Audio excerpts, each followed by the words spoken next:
suis le professeur Maurice Tardif de l'Université de Montréal. Je suis responsable du Centre de recherche interuniversitaire sur la formation et la profession enseignante à l'Université de Montréal. La photo que vous voyez à l'écran, le professeur Carcenti est le directeur national du centre. C'est moi qui vais le remplacer aujourd'hui. On a le plaisir aujourd'hui d'accueillir deux professeurs de l'Université du Québec à Trois-Rivières, Sivan Hirsch. Sivan est professeur titulaire au département des sciences de l'éducation de l'UQTR, donc l'Université du Québec à Trois-Rivières. Elle s'intéresse depuis plusieurs années à la prise en compte de la diversité ethno-culturelle et religieuse à l'école et dans les pratiques du personnel enseignant.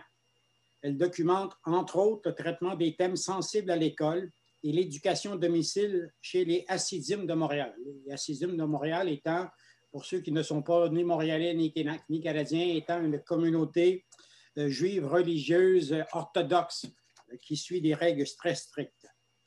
Elle sera épaulée, accompagnée aujourd'hui d'Audrey Groslot. Elle est également de l'UQTR. Elle est professeure de didactique des sciences et de la technologie à l'Université du Québec à Trois-Rivières.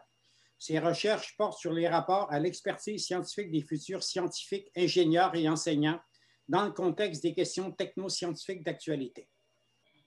Donc, nos conférencières, nos présentatrices vont nous entretenir aujourd'hui d'un thème hautement pertinent et d'actualité, surtout si on regarde ce qui s'est passé au cours des dernières semaines chez nos chers amis américains. L'école peut-elle aider à contrer les idées complotistes chez les jeunes? Donc, elle nous propose aujourd'hui une réflexion sur le rôle de l'école et sur les moyens mis en œuvre pour y arriver. Comme je le disais, c'est vraiment un thème d'actualité et je pense que la plupart des pays, en tout cas du bloc occidental et je dirais même sur la scène internationale, sont aujourd'hui confrontés avec ce problème du complotisme et notamment les fake news, la mobilisation de réseaux occultes sur Internet. Et de plus en plus, on constate ces dernières années comment cette mobilisation technologique a débouché sur des actions réelles souvent identifiées dans différents pays à l'extrême droite. Donc, comment nous allons fonctionner aujourd'hui? Je laisse aux conférencières autour de 30 à 35 minutes pour leur présentation. Et par la suite, je vais prendre des questions en mode clavardage. Il y aura plusieurs questions. Je vais devoir, bien sûr, en sélectionner quelques-unes. On ne pourra pas tous les couvrir. On s'en excuse de l'avance. Donc, d'ores et maintenant, je cède la parole aux conférencières. Merci Maurice pour la présentation, puis merci au CRISPE de nous avoir invités en fait à cette présentation que je vais vous partager à l'instant. C'est bien les bons écrans, vous savez comment c'est. Hop, c'est cet écran-là que je vais partager avec vous. Cette présentation, en fait, est issue d'un petit texte que nous avons écrit, Audrey et moi, pour le journal La Conversation, que vous connaissez peut-être, et qui a attiré l'attention des personnes au CRISPE qui nous ont dit « Ah, ce serait chouette si vous en parlez ». Ce que vous devez savoir aussi, et que vous allez le voir, vous allez le vivre pendant notre petite présentation, c'est qu'Audrey et moi, on travaille depuis quelques années déjà en interdisciplinarité, elle en didactique des sciences, moi en didactique d'éthique et culture religieuse, autour de différents thèmes, mais on donne des cours au complet ensemble. Et donc, on a l'habitude de réfléchir à ces questions ensemble et on a l'habitude de les présenter ensemble. Donc, ce qu'on a prévu, c'est vraiment faire comme on a l'habitude de faire et vous présenter vous allez voir, on n'a pas divisé nos diapos, on va interagir comme on a l'habitude de le faire, puis en espérant que ce sera aussi intéressant pour vous que ce l'est pour nous. Donc, évidemment qu'il va falloir que ça bouge. Et voilà. Notre réflexion, en fait, elle commence par la question, peut-être, est-ce que vraiment c'est le rôle de l'école d'intervenir sur les idées complotistes, en fait, n'importe quelle autre idée que les jeunes peuvent avoir, souvent avec lesquelles ils arrivent de la maison. À titre de rappel, parce que vous le savez tous, l'école a 3 missions reconnues. L'instruction, donc les programmes, les connaissances qu'on voudrait transmettre et qu'on veut que les jeunes apprennent. La qualification, c'est-à-dire qu'on va leur donner un diplôme à la fin qui est supposé avoir un sens de voici ces jeunes-là ont suivi tels apprentissages, puis ils sont prêts à à l'autre étape de leur vie, peu importe quelle étape ce sera. Puis la socialisation. La socialisation n'est pas juste, comme vous le savez aussi, un échange entre être avec ses amis à l'école, mais c'est cette idée d'apprendre à faire partie de la société dans laquelle on vit.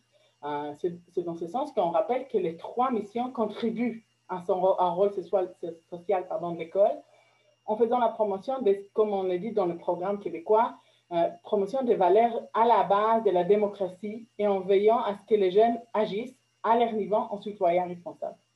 Sous-entendu, dans les citoyens responsables, qu'ils adhèrent à ces valeurs de la démocratie.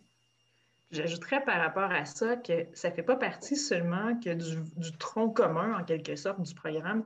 Ça fait aussi partie de programmes spécifiques. Par exemple, en sciences et technologies, évidemment, je prends mon exemple, là, on prêche toujours un peu pour sa paroisse. En sciences et technologies, on mentionne dans le programme du 2e cycle du secondaire qu'il y a 4 perspectives liées à l'enseignement des sciences et de la technologie. Bon, il y en a une qui est très proche de qualifier, là, qui est former des futurs scientifiques, ingénieurs, tout ça, mais il y en a une qui est la vision ou la perspective démocratique de l'enseignement des sciences et de la technologie, dans laquelle on dit explicitement qu'on souhaite à former des citoyens et des citoyennes capables de prendre part au débat puis au processus sociopolitique de prise de décision dans les questions technoscientifiques d'actualité. Donc, autrement dit, ce n'est pas seulement lié au tronc commun du programme, on retrouve ces idées-là un peu partout dans le programme, y compris dans des disciplines où on ne penserait pas voir apparaître ces idées-là au premier coup d'œil.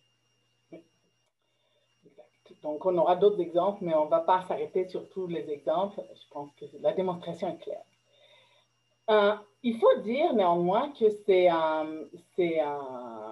cette question soulève des débats. En fait, ce n'est pas si évident que ça. Et je vous donne 2 exemples ici. D'abord, il y a le fameux débat sur la neutralité de l'école et des enseignements, ou d'un autre côté, la transmission des savoirs est connue comme essentielle. Donc, c'est vraiment 2 approches différentes. Est-ce que l'école doit rester neutre? On le voit souvent par rapport à l'enseignement des religions, mais finalement, vous allez voir, c'est vrai pour plein d'autres questions. Ou est-ce que l'école doit réellement toujours transmettre des savoirs reconnus comme essentiels, reconnus étant dit qui ne font plus débat aussi. Donc, il y a aussi une question là-dessus. De la même façon, il y a un débat autour de la question, est-ce que l'école doit permettre le développement de la pensée critique? Donc, ça veut dire que peut-être que les jeunes ne seront pas tout à fait d'accord avec nous. Ou bien questionner la pertinence des enseignements. Donc, à ce moment-là, la pensée critique, mais sans questionner la pertinence des enseignements, c'est-à-dire accueillir un peu les enseignements qu'on leur propose. Donc, on voit ces genres de débats tout le temps, puis imaginez-vous que depuis qu'on a annoncé la webinaire, on s'est retrouvés, Audrey et moi, dans des sites, des pages Facebook, en fait, des groupes des homeschoolers qui ont commencé le homeschooling dernièrement parce que, justement, ils considèrent que l'école endoctrine trop leurs enfants en ce qui concerne les consignes sanitaires de la COVID. Et donc, je vous mets ici quelques exemples où, en fait, la réaction à ce webinaire était « c'est honteux, l'école cherche à endoctriner nos jeunes et non seulement ils les font dans la vraie vie, mais ils essaient de nous expliquer pourquoi c'est leur rôle de le faire. » Et donc, on a pu voir que le débat, il est vraiment très vif dans la société.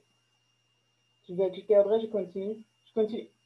Donc, nous, on voulait en fait faire une proposition, puis on comprend que ce n'est pas une évidence pour plein de gens. On dit que, oui, contrer les idées complotistes fait partie des rôles de l'école, dans la mesure où elle donne, les connaissances nécessaires pour mieux comprendre les enjeux en question. Elle donne des outils,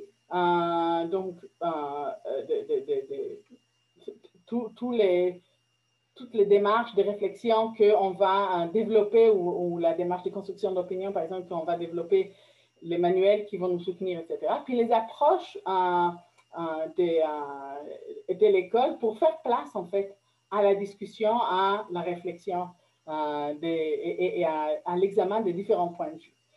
Et donc, tout ça va permettre aux jeunes à faire leurs propres idées sur les enjeux à l'étude. J'ajouterais de critiquer aussi les idées qui sont véhiculées un peu partout par les médias, on va prendre l'exemple de la COVID, là, sans aucun doute dans ces temps-ci, mais par les médias, par les gouvernements, par la direction de la santé publique. par d'autres citoyens et citoyennes, aussi par d'autres juridictions. Vous avez bien vu que le Québec, l'Ontario ne prend pas toujours les mêmes décisions, même chose par rapport à la France, les États-Unis, et ainsi de suite, ou différents États des États-Unis. On l'a vu récemment avec Biden, qui modifiait l'approche par rapport à la gestion de la pandémie de COVID-19. Donc, apprendre aux jeunes à se faire leur propre idée, mais aussi à critiquer les idées des autres.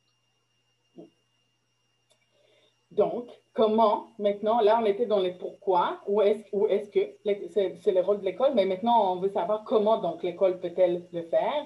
On a identifié trois manières, si vous voulez, que l'école peut mettre en œuvre pour contrer des idées complotistes. Donc, d'abord, on est avec les connaissances, ensuite, on est avec les démarches qu'on va adapter, puis en trois, les climats de classe qui va permettre ces discussions. On va essayer d'analyser avec vous les trois étapes. En prenant l'exemple de masque. Vous direz c'est un exemple facile, mais c'est un exemple, le même exemple d'ailleurs qu'on a pris dans l'article, c'est un exemple qui permet facilement de voir aussi l'interdisciplinarité qui nous anime entre sciences et technologie et éthique et culture religieuse. Mais je nous arrête une petite seconde. Ce n'est pas la question de pour ou contre les masques ou pour ou contre le port du masque dans l'espace public. On pense toujours ces questions-là, pas en termes de dichotomie. On est rarement dans un pour ou contre. Il y a toujours plusieurs possibilités. C'est à géométrie variable. Donc, par exemple, qu'en est-il à l'école, masque de procédure ou couvre-visage, dont on a beaucoup entendu parler récemment, et dans quelles circonstances et à quel moment, si je suis à plus de 2 mètres, et ainsi de suite. Là. Donc, et c'est aussi dans la question de la conception du masque. On a parlé de 2 couches, 3 couches, et ainsi de suite. Donc, l'idée, ce sera toujours d'éviter de diminuer la complexité en la faisant entrer dans une dichotomie. Au contraire, ça va être d'aller vers une pluralité de possibilités, de points de vue, et ainsi de suite. Donc, pour prendre l'exemple, tu commençais avec l'exemple classique. C'est ça. L'exemple des connaissances qu'on a donné par rapport au port du masque, on a vu qu'il y a plusieurs connaissances qui ont émergé depuis le début de la pandémie. Puis je vous reparlerai tout de suite après de l'idée de connaissances qui se développent et qui émergent, parce qu'il y a toute une différence entre des thèmes pour lesquels les savoirs sont en train de se construire, puis ceux pour lesquels les savoirs sont construits depuis un certain temps. Donc ça, c'est une image que nous avons vue beaucoup au cours des derniers mois et ça montre des connaissances que nous avons par rapport au masque. C'est-à-dire, bon, qu'est-ce qui se passe lorsque aucun des deux interlocuteurs ne porte un masque, lorsque un des deux le porte, mais que ce n'est pas la personne qui est infectée par la COVID-19, qu'est-ce qui se passe lorsque la personne qui est infectée porte le masque et pas l'autre, et qu'est-ce qui se passe lorsque les deux personnes portent le masque. Donc, c'est un exemple qu'on a vu par rapport au masque. Ici, ce sont des connaissances qui sont scientifiques, là, mais ça pourrait être de tout à fait, de plein d'autres ordres là, par rapport à ça. La question des connaissances qui sont en train d'émerger, hein, parce qu'au début, on ne savait pas trop par rapport au masque. Vous vous souvenez, on nous disait, on n'est pas sûr que c'est la bonne chose. Est-ce qu'on risque de se contaminer en le plaçant, en l'enlevant? Là, c'est moi qui suis en train de toucher à mon pot. Et ainsi de suite. La particularité des questions pour lesquelles il y a du complotisme, mais pas toutes, pour plusieurs de ces questions-là, c'est qu'il demeure beaucoup d'incertitudes.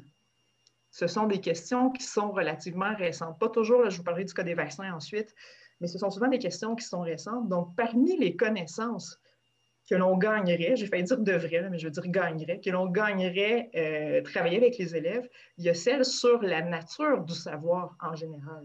Donc, le fait que, par exemple, le savoir scientifique est souvent, et technologique aussi d'ailleurs, est souvent incertain, il est souvent en cours de développement, il va se modifier, on l'a vu beaucoup au cours de la pandémie.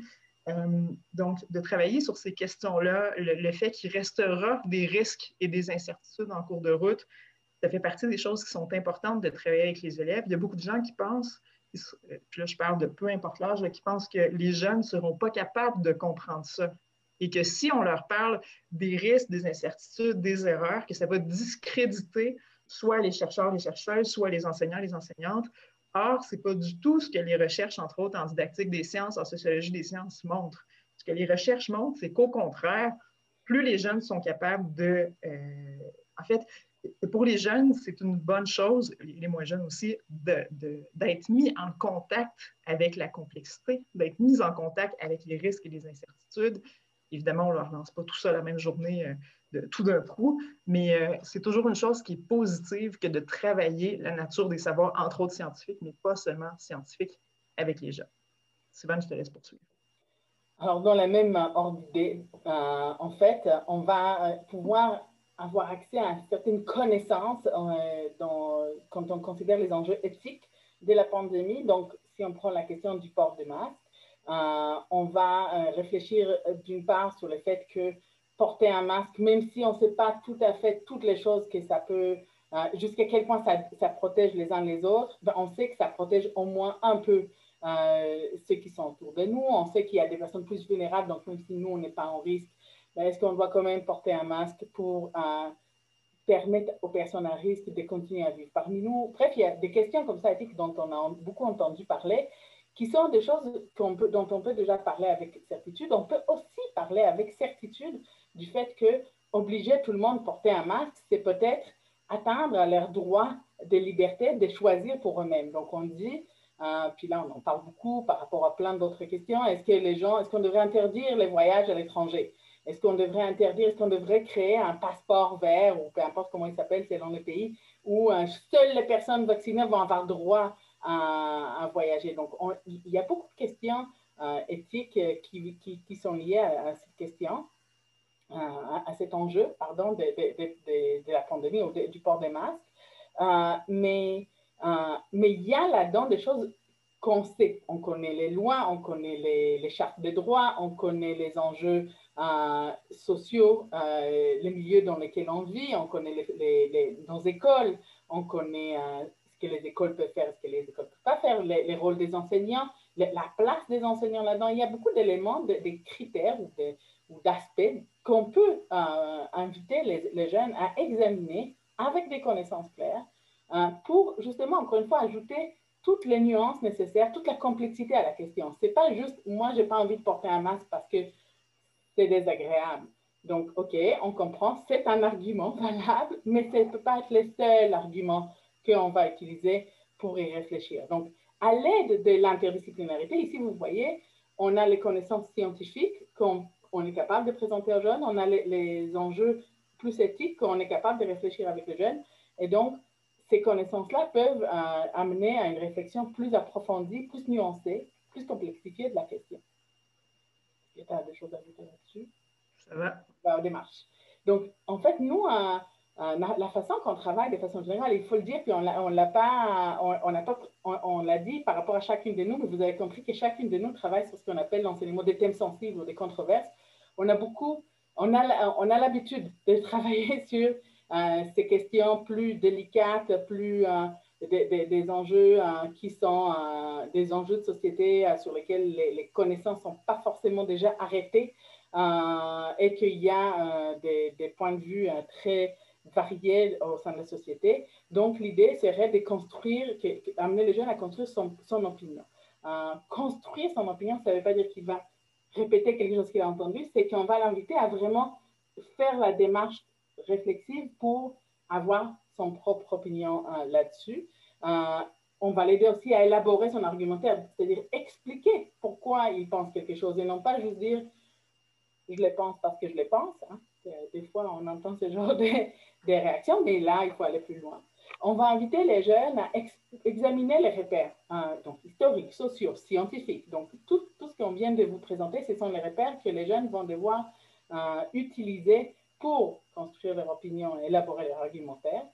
Puis, un élément qui est très, très important pour nous, c'est cette idée de prendre une distance critique.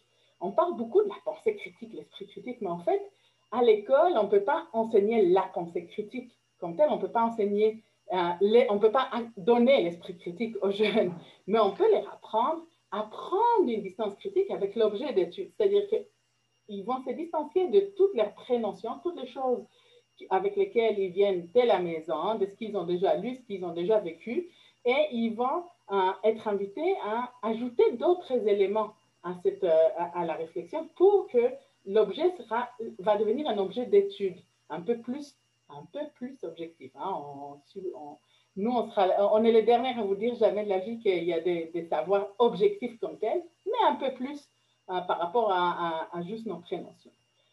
Et dans ces cadres-là, quand on a fait toutes ces étapes, là, on peut inviter les jeunes à débattre, pouvoir discuter. On a beaucoup tendance dans la société actuelle de vouloir encourager le débat. Et on dit il n'y a plus de place au débat dans la société. Moi, je pense qu'il y a quand même beaucoup de place au débat dans la société. Et peut-être qu'il est temps d'amener plus de place à la discussion. On n'est pas obligé de convaincre l'autre. On peut aussi accepter qu'on a différents points de vue et que plusieurs points de vue sont légitimes en autant qu'à la fin, on arrive à vivre ensemble, hein, pour dire quelque chose d'un peu critiqué par les autres. En tout cas, Audrey, tu veux ajouter? J'ajouterais à ça que depuis le début de la pandémie, c'est le genre de choses que les gens sont moins surpris qu'on tienne ces propos-là. Mais ça fait des années que Stéphane et moi travaillons là-dessus. Moi, j'ai commencé ma thèse de doctorat en 2010, là, donc ça fait déjà une dizaine d'années.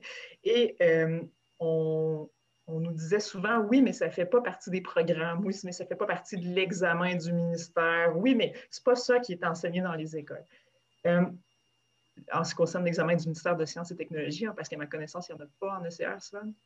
Non. Non, c'est ça. Ça fait rarement, en fait, ça ne fait pas partie effectivement de l'examen du ministère. Pourtant, les démarches de construction d'opinion sont prescrites en secondaire 4. C'est l'année de l'examen du ministère en sciences et techno. Ça fait partie, c'est une des 7 démarches qui sont prescrites là, en sciences et technologies.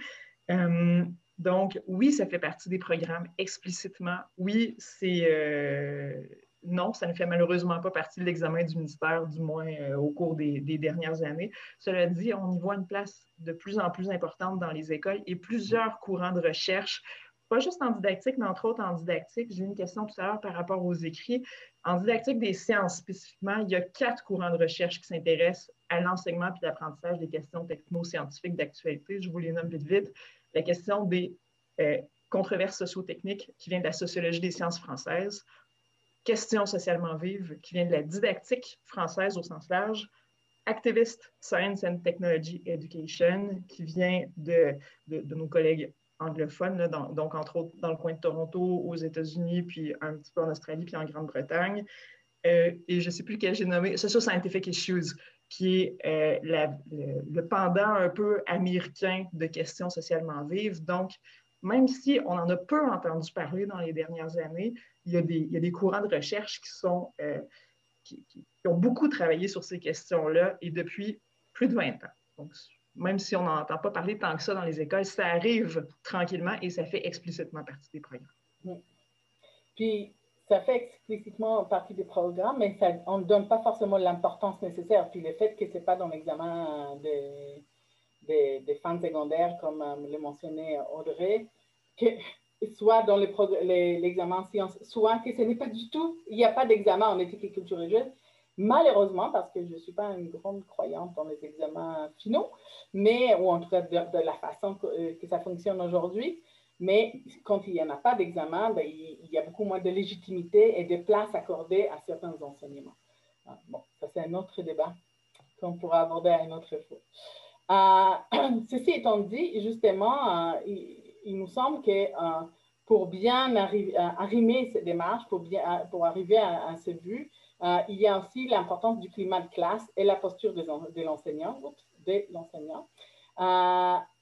En fait, on les voit apparaître sur les deux aspects, les deux spectres, si vous voulez. L'enseignant, lui, il doit d'abord se donner le droit à l'erreur. Puis ça, c'est super important, il nous semble, parce que justement, Audrey insistait beaucoup là-dessus, les connaissances en lien avec les idées complotistes ou avec les masques ou avec la COVID, c'est une pandémie qu'on est en train de vivre. Les connaissances ne sont pas arrêtées encore. Il y a des choses qui changent tout le temps. On n'est peut-être pas toujours à jour dans nos lectures, dans nos suivis.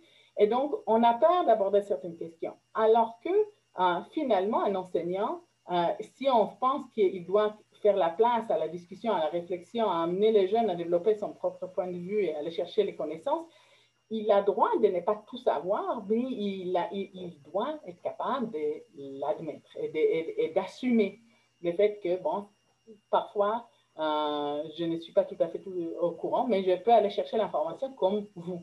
Donc, donner l'exemple plutôt qu'avoir besoin de ce rôle de je sais tout, je contrôle l'information et je vous le transmets. C'est dans le même état d'esprit qu'on propose que l'enseignant doit en tout lieu et à tout moment éviter le mépris. Des fois, on va entendre des choses un peu étranges, disons-le, mais en tant qu'enseignant, on ne peut pas rire des élèves, on ne peut pas questionner la pertinence de le dire, on peut les amener à y réfléchir en posant des questions, en amenant d'autres points de vue possibles, mais pas en les attaquant avec mépris. Et en troisième lieu, on voulait insister sur le fait que l'enseignant doit connaître et reconnaître ses propres prénotions et son cadre théorique, si vous voulez bien. Parce que souvent, les enseignants vont beaucoup centrer sur ce que les élèves amènent, puis ils pensent un peu moins, ils se considèrent comme des enseignants neutres ou des enseignants qui transmettent des savoirs neutres. Et donc, ils ne pensent pas qu'ils doivent s'arrêter sur leurs propres prénotions. Or, même si on enseigne le programme qui nous a été présenté par un gouvernement qui est par ailleurs pas neutre, c'est pas l'idée même d'un programme scolaire, c'est de transmettre des connaissances choisies par la société finalement comme pertinentes, donc pas neutres. Mais tout cela doit être réfléchi par l'enseignant. Il doit être conscient de ça et être capable presque de le reconnaître publiquement au besoin devant sa classe. J'ajouterais par rapport à ça, dans la partie de gauche dont Sylvain vient de parler, que l'enseignement des sciences, je reviens souvent à ma discipline, mais vous comprendrez que c'est valable pour d'autres, mais en tant qu'enseignant et enseignante de sciences, on a particulièrement péché par rapport à ce qu'il y a à gauche. C'est-à-dire qu'il y a souvent eu des attentes selon lesquelles l'enseignant de sciences sait et ne se trompe pas. C'est valable pour tous les enseignants, mais comme je vous dis, je pense qu'on est comme ceux et celles envers qui avaient le plus d'attentes par rapport à ça. Les enseignants de sciences ont eu, et nous avons eu, là, je m'inclus là-dedans, là, je ne prétends pas que j'ai jamais fait d'erreur moi-même, mais on a été souvent méprisants aussi. D'ailleurs, vous voyez toutes sortes d'émissions télévisées qui existent pour, entre autres, montrer aux gens qu'ils ont tort ou qu'ils ne devraient pas entretenir des fausses croyances par rapport aux sciences. Et vous avez vu aussi des vox pop où on riait des gens qui ne savaient pas si la Lune tourne autour de la Terre ou la Terre tourne autour de la Lune et ce genre de choses-là. Donc, on travaille très fort à la formation des enseignants et des enseignantes de sciences, entre autres, pour justement revoir la propre posture de l'enseignant et de l'enseignante, justement pour les amener à reconnaître leurs prénotions et le cadre théorique dans lequel ils œuvrent. Je dirais que ça fonctionne bien. Je ne sais pas s'il y a eu des études là-dessus sur justement retravailler ces éléments-là avec les étudiants et les étudiantes, mais nous le faisons, entre autres, à l'UQTR depuis quelques années. Puis, à vue de nez, c'est quelque chose qui est efficace et qui est intéressant. Donc, à poursuivre dans cette vision-là. Une question qu'on se pose souvent, Sylvain et moi aussi, c'est quand et comment intervenir entre les élèves lorsqu'ils se parlent, entre les élèves et les enseignants, puis à l'égard des consignes officielles. Ici, l'exemple classique, c'est celui de les vaccins causent l'autisme. C'est une phrase qu'on entend souvent dans un cours qui peut être pas nécessairement un cours de sciences. Et il y a toujours la question de quand est-ce que j'interviens, comment j'interviens, jusqu'où je vais. Et là-dessus, ce ne sont pas tous les enseignants et toutes les enseignantes qui ont la même posture par rapport à ça. Et les attentes des enseignants et des enseignantes des disciplines différentes, je vais reprendre, les attentes envers les étudiants et les étudiantes des différentes disciplines ne sont pas identiques non plus. Sylvain pourra vous en dire plus, mais je sais que dans le programme de CR, on dit que l'enseignant ou l'enseignante de CR a un devoir de réserve supplémentaire lorsqu'il enseigne par rapport aux autres enseignants. Bon, tous les enseignants au Québec ont un devoir de réserve, là, mais c'est ça. Donc, entre les élèves, quand intervenir, je vais du point de vue de didacticienne des sciences, lorsqu'il y a un manque de respect, entre autres. Okay? Lorsqu'il y a quelque chose qui est clairement, un point de vue qui est clairement une attaque envers un autre élève et plutôt qu'envers une idée. Okay? Ça, c'est une des raisons pour intervenir. Une autre raison pour intervenir, c'est lorsqu'il y aura un point de vue qui sera clairement reconnu comme faux par la communauté scientifique. C'est-à-dire, moi, lorsqu'un jeune dit « les vaccins causent l'autisme », l'étude de Wakefield de 1998 le montre, et ainsi de suite, ça, c'est le genre de moment où nous, on intervient et on va dire les savoirs scientifiques, c'est pas ce qu'ils disent en ce moment. Ça ne veut pas dire que les scientifiques ont toujours raison, ça ne veut pas dire que ça ne changera jamais, mais dans ce cas-ci particulier, peut-être que vous le savez ou pas, là, mais l'auteur s'était récusé et puis il y avait eu des questions aussi de conflits d'intérêts. Puis par la suite, il y a une vingtaine d'autres études qui ont montré que les savoirs scientifiques ne causaient pas l'autisme et aucune autre recherche n'a montré que les vaccins causaient l'autisme. Donc, c'est le genre de cas où l'enseignant ou l'enseignante de sciences va habituellement intervenir. Par contre, si un élève dit « on n'est pas trop sûr sur la question de la ventilation », ah bien là, il n'y a aucun problème à tenir ce genre de propos-là. Effectivement, on n'est pas trop sûr par rapport à la question de la ventilation. C'est des choses qui sont discutées en ce moment. Donc, si un élève disait « ah oui, la ventilation, ça aide, c'est bon pour éviter le risque de contamination de la COVID, on n'intervient pas. » Puis si un autre élève dit « non, non, la ventilation, ça ne marche pas, on n'intervient pas non plus. » C'est le genre de choses qu'on laisse aller. Là. Donc, il faut choisir. On marche un peu sur une ligne, hein, ce n'est pas toujours facile, mais c'est le genre de discussion qu'on laisse aller tant qu'il n'y a pas des choses qui nous semblent problématiques du point de vue éthique et tant qu'il n'y a pas des choses qui nous semblent problématiques non plus du point de vue de la discipline en tant que telle. En sciences et technologies, c'est sûr qu'on prend quand même le parti des savoirs scientifiques. Hein, c'est un peu la posture de l'enseignant de sciences. Mais comme je dis, quand il y a des choses qui sont encore discutées, on les laisse discuter. Sylvain, je pense que tu voulais intervenir là-dessus. En fait, je voudrais juste, tu l'as si bien dit, je prendrais juste le temps en fait de préciser que ce qui est intéressant en sciences et technologies, en éthique et culture juste, c'est qu'il y a une réflexion très claire sur la posture que l'enseignant doit prendre, doit adopter dans ce genre de situation, alors que ce n'est pas forcément vrai dans toutes les disciplines. Il y a une réflexion générale dans le programme de formation de l'École québécoise, en tout cas, sur la posture de l'enseignant en général, mais c'est vraiment très général et pas forcément lié à l'enseignement justement spécifique des thèmes sensibles ou des questions controversées comme on voit ici. Donc, ce que ça veut dire, en fait, c'est que les enseignants ont aussi cette responsabilité très lourde de déterminer comment ils peuvent faire pour assurer un climat de classe qui permet la discussion entre élèves, en fait, dans sa classe, donc entre les élèves et avec l'enseignant lui-même. Et j'avais aussi un autre point que je voudrais insister là-dessus, la question de est-ce que c'est faux ou pas.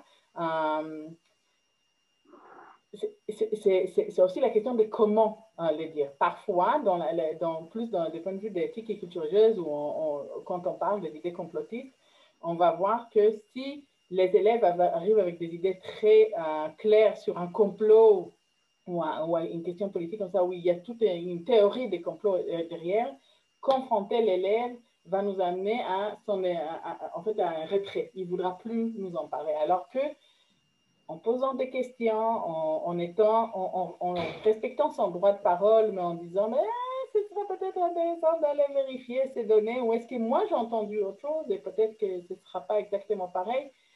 Ouvrir la discussion plutôt que de la fermer. Ce sera aussi toujours important pour assurer un bon climat de classe.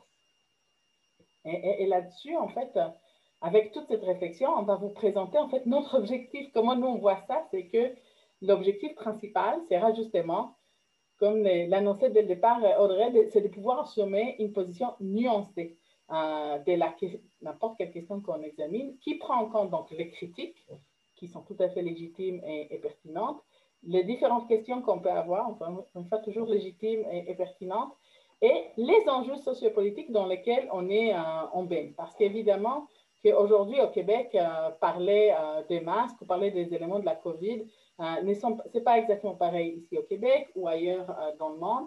Ce n'est pas non plus les contextes plus spécifiques de l'environnement de l'élève peut influencer aussi sa perception, puis la perception des enseignants. Donc, il faut être capable de prendre tout ça en compte pour élaborer un point de vue plus nuancé et complexifié, qui est pour nous, pour Audrey et moi, qui est donc l'objectif quand on parle des contrées des idées complotistes. Mais là, déjà, quand on a une idée complexifiée, nuancée, ben, on n'est plus vraiment dans l'approche complotiste. Pour le dire comme ça. En conclusion, on avait décidé que je vous raconterais une courte anecdote. Le 2 novembre dernier, je me suis fait vacciner contre la grippe.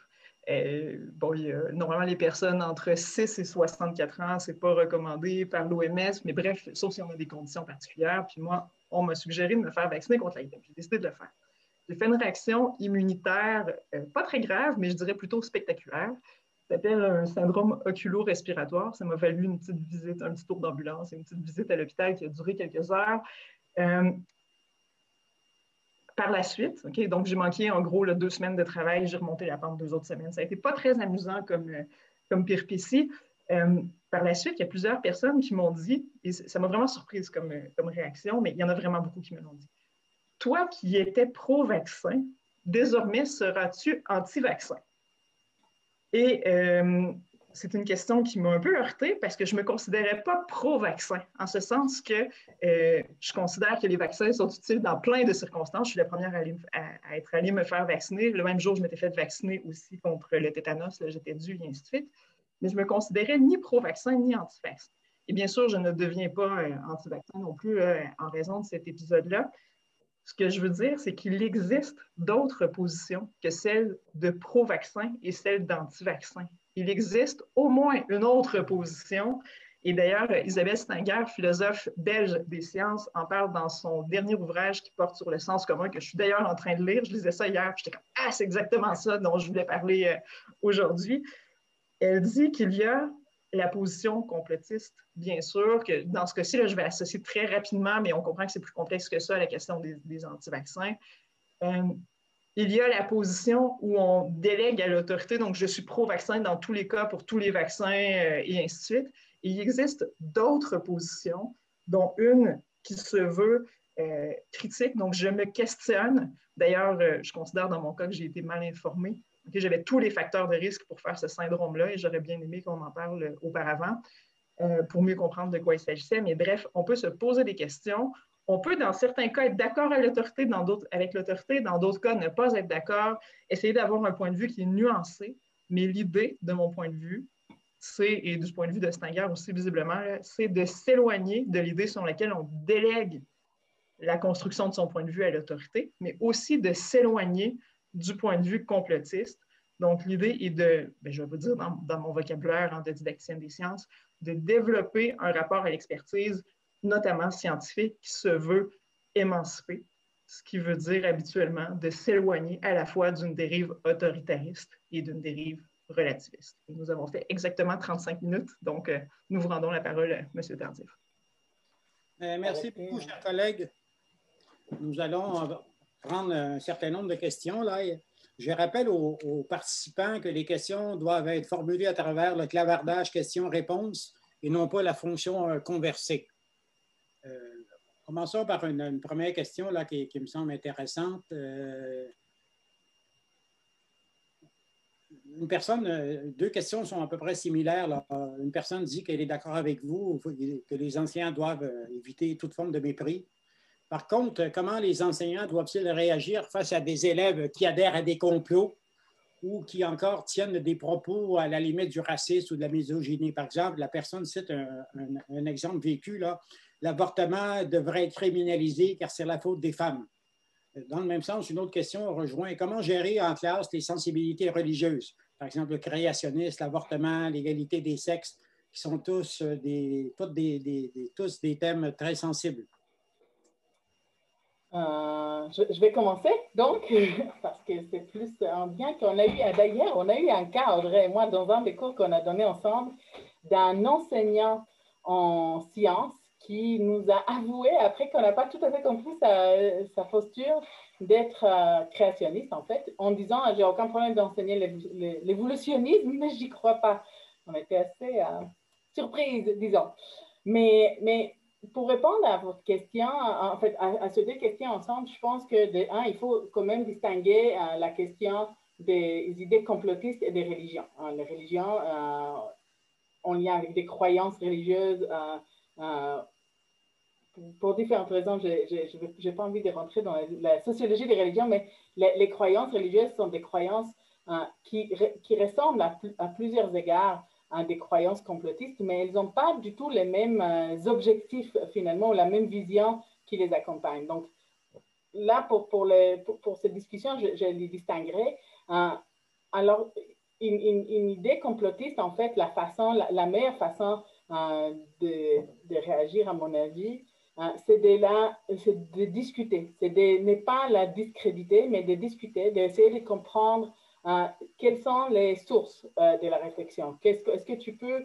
Moi ça m'est arrivé d'avoir ce genre de discussion où je pose la question, OK, est-ce qu'on peut voir les références? Est-ce qu'on peut réfléchir ensemble à ces références? Est-ce qu'on peut les lire ensemble? Est-ce qu'on peut trouver d'autres références qui vont dire la même chose? Donc, proposer une bonne méthode de travail autour de la question examinée parce que les élèves sont capables de le faire. C'est juste que souvent, on considère qu'ils ne seront pas capables et on ne leur propose même pas cette option. Alors que, du point de vue des croyances religieuses, je pense qu'on n'est pas obligé, en fait, à bien des égards, peut-être c'est la même chose, je réponds ce que je dis, mais on n'est pas obligé de convaincre les personnes qui croient autrement que nous que leur croyance n'est pas valable. En fait, notre rôle serait plutôt de leur montrer qu'il y a d'autres façons de voir les choses. Et dans ce sens, on pourra dire, bon, quelqu'un peut être contre l'avortement parce qu'il pense que c'est contraire à sa religion, mais on peut les ramener à comprendre qu'il faut en parler, qu'il faut en discuter, puis laisser les questions ouvertes et pas fermées. Tu es avec moi ou tu es contre moi. C'est un peu dans ce sens de ce que disait Audrey. Je ne sais pas si, Audrey, tu veux... Bien, j'ajouterais aussi que dans le cas que Sylvain a donné en exemple, l'étudiant nous a par lui-même solutionné la question en ce sens qu'il nous a bien expliqué que pour lui, c'est lorsqu'il mettait sa casquette d'enseignant ou de scientifique, bien, il ne voyait pas de problème à enseigner l'évolution, mais dans un autre contexte qui était un contexte religieux, ben pour lui, il allait de soi que le créationnisme était aussi valable, mais ça n'avait comme pas la même fonction dans sa vie. C'est comme si les savoirs scientifiques permettaient d'expliquer, d'examiner des choses, et ainsi de suite, alors que ces idées créationnistes, pour lui, ça servait un peu à donner un sens à sa vie, un sens à l'existence de l'être humain, et ainsi de suite. Donc, il y a des idées aussi, par exemple, dans ce cas-ci créationnistes, qui peuvent cohabiter avec des idées qu'on dirait scientifiques. Et ça aussi, il y a plusieurs recherches qui avaient été menées, entre autres, j'ai en tête, je ne pourrais pas vous nommer l'auteur de mémoire, là, mais des recherches qui avaient été menées en contexte, j'ai en tête maghrébin, puis j'ai en tête plus précisément tunisien, qui montraient effectivement que ça pouvait coexister, puis habituellement sans heurts. Évidemment, ce n'est pas toujours le cas. Là. Vous avez donné des exemples où ce n'était pas ça, mais il n'est pas rare que ça cohabite sans heurts. Je vais prendre une autre question. Il y a plusieurs questions. Là, j'ai une vingtaine de questions.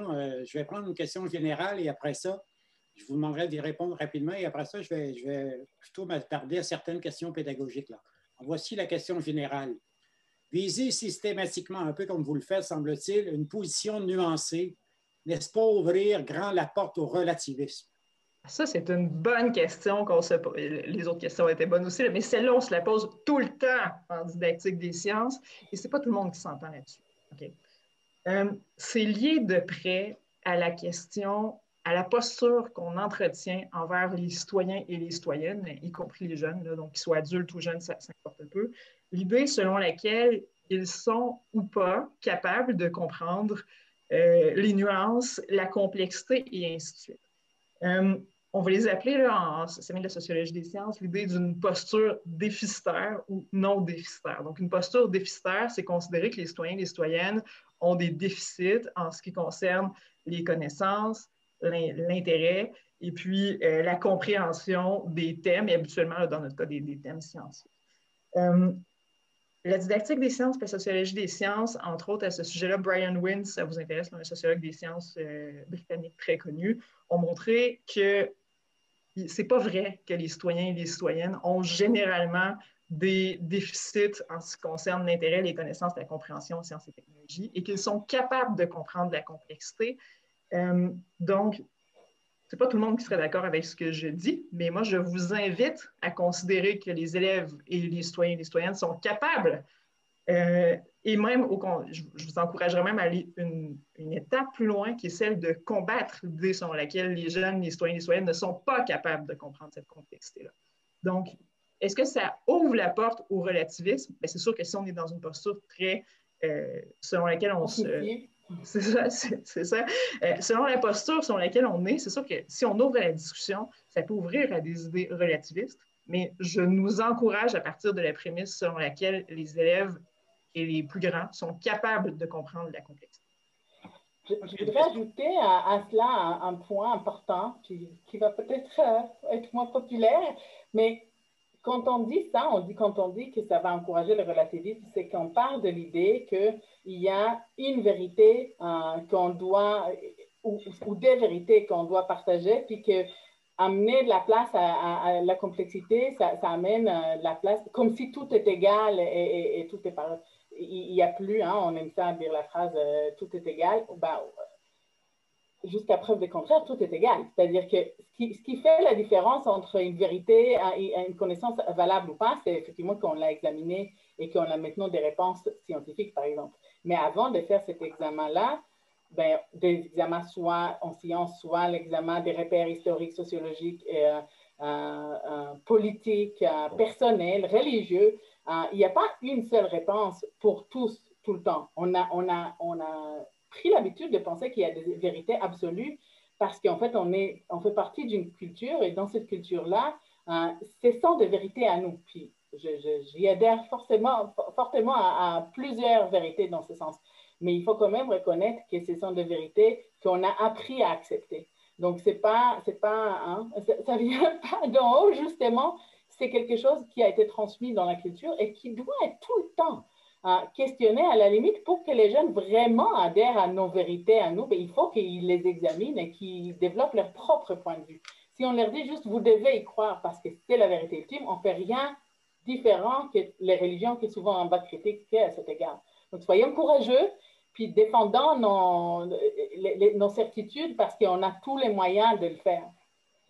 En une phrase, Gérard Fourès disait « La relativité des savoirs n'implique pas le relativisme ». Lui, ce qu'il disait par rapport à ça, c'est « Oui, il existe plusieurs façons de répondre à une question qui sont valables et ainsi de suite. Ça ne veut pas dire, par contre, que tout se vaut et qu'on peut dire n'importe quoi, mais il y a toujours plusieurs réponses possibles. » Donc ça, c'est Fourès. OK, une question pédagogique, là. Comment intervenir auprès d'élèves qui présentent leur opinion en soutenant qu'elle se base sur celle des membres de leur famille? Par exemple, son père pense, ma mère pense que...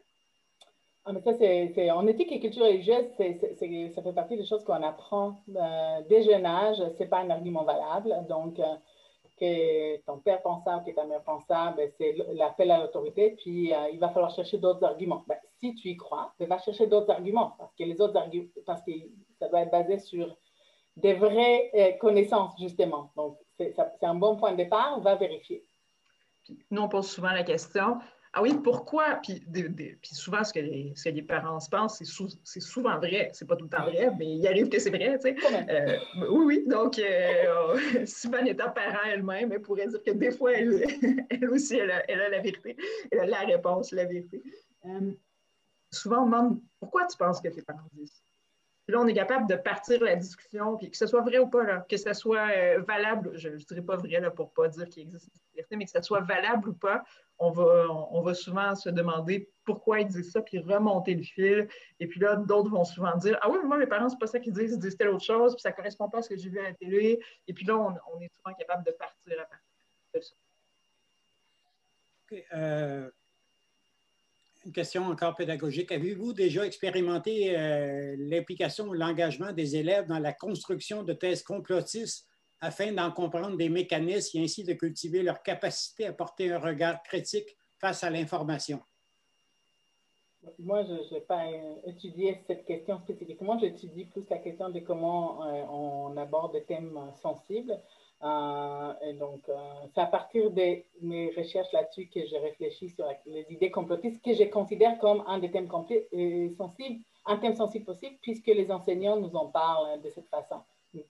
Donc, je n'ai pas fait une étude là-dessus spécifiquement, mais ce qu'on voit avec les enseignants, c'est que ça les rend mal à l'aise justement parce que les élèves sont dans la confrontation quand ils sont quand ils présentent une idée complotiste d'emblée. Donc, ils arrivent avec la confrontation, puis les enseignants, les enseignantes nous disent, d'emblée, comment j'ai fait pour sortir de l'aspect des confrontations. Puis, il y a une question que j'ai vue en filant un peu dans les questions-réponses sur justement cette approche des confrontations. Il y a des gens qui disent qu'il faut confronter les jeunes avec d'autres idées. Je vais vous donner un petit exemple justement didactique qui vient de notre domaine de l'enseignement sur le génocide, sur lequel je travaille avec ma collègue Sabrina Moisin, qui est didacticienne d'histoire, toujours en interdisciplinarité. Puis, on sait que souvent, les enseignants vont utiliser des images très choquantes pour intéresser, soi-disant, les jeunes, pour tout de suite les rendre sensibles au fait que c'était atroce, que c'était vraiment inimaginable comme événement, que ce soit la Shoah ou le génocide rwandais ou le génocide arménien ou d'autres exemples que vous pouvez choisir. Or, la recherche montre clairement que quand on fait ça, on est en train de les perdre.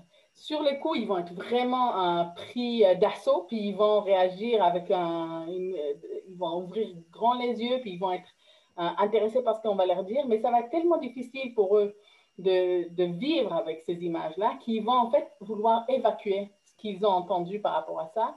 Puis à distance, en fait, quelques jours, quelques semaines, quelques mois plus tard, ils vont pas retenir les enseignements qu'on leur a proposés. Donc, au contraire, oui, intéresser les jeunes, oui, les confronter jusqu'à un certain point avec leurs certitudes, parce que surtout quand on sait que leurs certitudes ne sont pas bien fondées, mais non pas en faisant des conflits, aller chercher les conflits par exprès, mais en les amenant eux-mêmes à questionner ces certitudes-là, que ce soit par rapport à ce que leurs parents leur ont dit, ou ce qu'ils ont entendu dans les nouvelles, ou ce qu'ils ont vu dans les réseaux sociaux, qu'ils apprennent, qu'ils adoptent la bonne méthode par eux-mêmes, sans compter sur l'enseignant qui va leur dire tout le temps l'autre vérité, pour aller chercher cette vérité, les vérités qu'on aimerait qu'ils découvrent. Okay, une question là, ici. Là. Une loi scientifique n'est pas assujettie au débat démocratique. Dans une discussion, dans un débat, l'enseignant est garant de la compréhension du sens du texte qui est à l'étude. Parfois, les élèves vont s'approprier le texte et faire dévier la pensée de l'auteur en la détournant afin de faire valoir leurs opinions de base. Comment réagir face à un tel détournement? OK. Là, moi, je vois deux choses dans cette question-là, la question de la loi scientifique et la question du détournement. Je vais répondre sur la question de la loi scientifique. OK. Dans l'enseignement, en particulier là, des sciences dans ce cas-ci, parce que c'est ça qui est pointé spécifiquement, il y a une distinction à faire entre ce que Latour appelle les savoirs faits, puis la science faite et la science en train de se faire. Okay? En ce moment, pour vous expliquer ce qu'est une science en train de se faire, là, je pense que vous le voyez par rapport à la pandémie de COVID, là, on ne l'a jamais vu de façon aussi évidente, c'est-à-dire une science des savoirs en train de se développer en lien avec des débats, des incertitudes, des risques, différentes disciplines aussi, hein, parce que il n'y a évidemment pas juste les personnes qui œuvrent en virologie qui ont travaillé sur le développement des savoirs scientifiques dans les derniers mois. Donc, sciences en train de se faire, je vous ai juste donné l'exemple, dit un peu de quoi il s'agit, et les sciences faites, qu'on va parfois aussi appeler des savoirs qui sont refroidis, c'est-à-dire qui ont été à une autre époque des sciences en train de se faire, ont été largement discutées, débattues, et ainsi de suite, mais qu'entre-temps, il y a une espèce de consensus qui s'est formé puis qui ont pu refroidir. Et une fois que ces savoirs-là refroidissent, bien, ils sont plus difficiles à remettre en question parce que si on les remet en question, bien, on doit s'attaquer au consensus et à tout ce qui a été discuté auparavant par rapport à ça. Donc, la question, est-ce qu'une loi scientifique est discutée d'une façon démocratique? Je dirais moins souvent quand c'est la science faite beaucoup plus souvent quand c'est de la science en train de se faire. Et c'est ça, ce sont des questions qui sont fascinantes, les sciences en train de se faire, parce que c'est là qu'on peut voir comment les scientifiques travaillent entre eux, comment les idées se stabilisent, comment on traite les incertitudes et ainsi de suite. La question du détournement des textes, ben, souvent, ils sont détournés par l'entremise d'entraves à la discussion. Ce n'est pas toujours le cas, mais quand je parle d'entrave à la discussion, on parle parfois aussi de sophisme. Dans ce cas-là, c'est un des cas où on intervient. Souvent, on parlait tout à l'heure d'un appel à l'autorité, elle serait intervenue. Donc, c'est le genre de cas aussi où on intervient s'il y a des... Est-ce que c'est vraiment ce que l'auteur voulait dire? Ah oui, pourquoi tu dis ça? Et souvent, on va être capable de travailler. Là, puis, il y a un détournement, mais n'oublions pas aussi qu'un texte peut aussi être interprété de différentes façons, mais il peut y avoir des détournements qui sont clairement voulus. Et dans ce cas-là, ben, je pense qu'il vaut la peine d'intervenir. Stéphane, voulais-tu ajouter quelque chose là-dessus? Non, c'était très bien. Je vais me permettre à mon tour une question, là. Vous parlez beaucoup des opinions, par exemple, des opinions d'élèves qui seraient soumises à discussion, à débat, afin de leur apprendre la pensée critique, à vérifier les sources, etc. Mais en réalité, lorsque les opinions sont professées par des centaines de milliers, voire des millions de personnes, ce n'est plus des opinions, ça devient des idéologies. Là. Par exemple, si on prend l'idéologie raciste aux États-Unis, la supériorité de la race blanche, le suprémacisme blanc, là, il y a au moins 25 % de la population américaine qui soutient cette idéologie-là. Or, une idéologie, ce n'est pas juste une question d'opinion, là. Elle est aussi ancrée dans des intérêts sociaux, des logiques de pouvoir, des logiques de domination de groupes sur d'autres, de contrôle des ressources économiques, etc. Donc, le problème est beaucoup plus grave, là. C'est-à-dire qu'il ne suffit pas juste de dire, écoute, tu as une opinion sur la supériorité des races, je vais te montrer que c'est une vieille thèse défendue par Gobineau au 19e siècle, puis elle a été réfutée 1000 fois. Non, non, non. Le problème est beaucoup plus complexe, là. Quelle est votre posture par rapport non seulement aux opinions individuelles, mais aux idéologies sur lesquelles, dans le fond, à partir desquelles se nourrissent ces opinions? Comment l'éducation peut-elle faire face non seulement à la singularité des opinions, mais à des idéologies qui sont très fortes dans nos sociétés et face auxquelles les enseignants sont souvent démunis, hein? Je vais donner juste un petit bout de réponse, puis je vais laisser Sylvain poursuivre ensuite. Ce que je vais dire maintenant, ça va peut-être vous sembler aller de soi maintenant, mais ce n'était pas le cas il y a quelques années. L'enseignement des sciences et de la technologie doit aussi servir à éclairer, à mettre en lumière les rapports de pouvoir, les conséquences qu'ont les décisions qu'on prend par rapport aux sciences et à la technologie sur l'ensemble de la société. Donc, on ne peut pas se limiter comme enseignant et enseignante de sciences à enseigner les savoirs scientifiques. Il faut aussi réfléchir et amener les élèves à réfléchir aux conséquences qui sont liées à ça, aux rapports de pouvoir qui aussi les savoirs scientifiques, mais aussi les objets techniques, les rapports de pouvoir qui permettent de maintenir en place. Donc ça, c'est un élément important de l'enseignement des sciences et de la technologie, même si ça n'apparaît pas aussi explicitement que ça dans les programmes. Dans les programmes, on dit qu'on doit contextualiser de façon éthique, politique, sociale les savoirs scientifiques. Moi, je pense qu'on doit aller plus loin, et je ne suis pas la seule à penser ça. Le courant de Activist Science and Technology Education va vers là. L'idée de faire voir les relations de pouvoir qui sont liées aux sciences et aux technologies. Je te laisse. C'est facile de poursuivre. Après ça, en fait, je pense que j'ajouterais qu'il y a une distinction à faire entre c'est quoi le rôle de l'école en général et c'est quoi qu'on peut faire dans une classe. Nous, quand on parle de didactique, qu'est-ce qu'on fait dans une classe? Ben, on a affaire avec nos élèves qui ont des opinions, qui ont des points de vue qu'ils ont soit, encore une fois, appris à la maison ou qu'ils ont entendus ailleurs. Et qui, nous, on est confrontés en tant qu'enseignants à ces élèves-là. Puis il y a des façons à agir avec ces questions. Comment on répond, c'est quoi les outils, etc. D'un autre côté, puis c'est une question extrêmement importante, il y a c'est quoi le rôle de l'école face à ces idéologies-là. Puis moi, je milite, je peux même presque dire, depuis que je travaille en éducation, à la prise en compte de la diversité ethnoculturelle, religieuse, linguistique. En fait, à la prise en compte de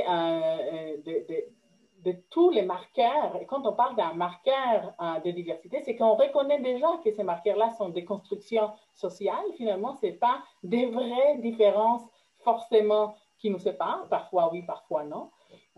Et en fait, on est face à beaucoup d'idéologies qui influencent cela. Donc, vous parlez des racismes, par exemple. Évidemment que l'école doit et peut agir contre les racismes, pas immédiatement contre cette idéologie, mais une étape à la fois en amenant cette déconstruction des idées, des préjugés, en amenant des réponses de la science, en amenant une compréhension historique de pourquoi on est amené à avoir aujourd'hui une idéologie raciste aussi présente dans nos sociétés, encore dans toutes les sociétés, mais dans certaines plus que d'autres. D'un autre côté, c'est vrai aussi pour plein d'autres idéologies. L'idéologie capitaliste, aujourd'hui, c'est une évidence, mais il y a quand même, il y a 40-50 années, c'était encore un débat entre les socialismes, le capitalisme, les communistes. Le débat était plus présent. Aujourd'hui, c'est comme devenu une vérité justement absolue. C'est comme ça que les bonnes sociétés fonctionnent, mais il y en a qui veulent questionner ça. Donc, l'école, pour moi, doit faire place à ces genres de discussions, mais toujours en étant capable d'exiger de nos élèves, de nos jeunes, un argumentaire qu'ils vont construire par eux-mêmes en développant une bonne méthode de travail. Je crois, peut-être que je me trompe, mais je crois que quand on amène aux jeunes petit à petit tout le temps de voir que la diversité, elle est construite socialement, que finalement la question des minorités visibles, du racisme, alors que les races n'existaient pas, le racisme existe bel et bien, parce que c'est ça aussi le danger. On va nous dire les races n'existaient pas, donc on ne peut plus parler de racisme. Non, non, les racismes existent bel et bien. Donc, ce genre de nuances, oui, c'est le rôle de l'école de le faire. L'école devrait faire place à ça dans ce curriculum. Mais ce n'est pas tout à fait encore déjà acquis. Mais je voudrais remercier sincèrement Sylvane et Audrey. Là, nous avons atteint le terme de notre webinaire. Il y a encore des questions. Peut-être vous pourriez les adresser par courriel à Audrey et à Sylvane éventuellement. Donc, je vous remercie. Justement, excusez-moi, juste une question. Est-ce qu'on peut avoir encore accès à ça puis répondre aux gens techniquement parlant ou pas? Là, il faudrait demander à So, peut-être, le technicien, là. Oui, ben, ce que je peux faire, c'est que je vais copier les questions et je peux vous les envoyer. Super. Moi, je vais vous remercier pour la qualité des questions. J'ai surveillé un petit peu le chat, puis les questions, évidemment, j'en ai échappé quelques-uns, mais j'ai été très heureuse de lire vos questions. J'aurais aimé ça qu'on prenne des heures pour répondre à toutes. Ça m'aurait beaucoup plu. Mais bref, je vous remercie pour la qualité de votre réflexion. Merci et sincèrement à nos deux conférencières. Merci à toutes les personnes qui ont participé à ce webinaire de notre centre. Et je vous souhaite une agréable fin de journée.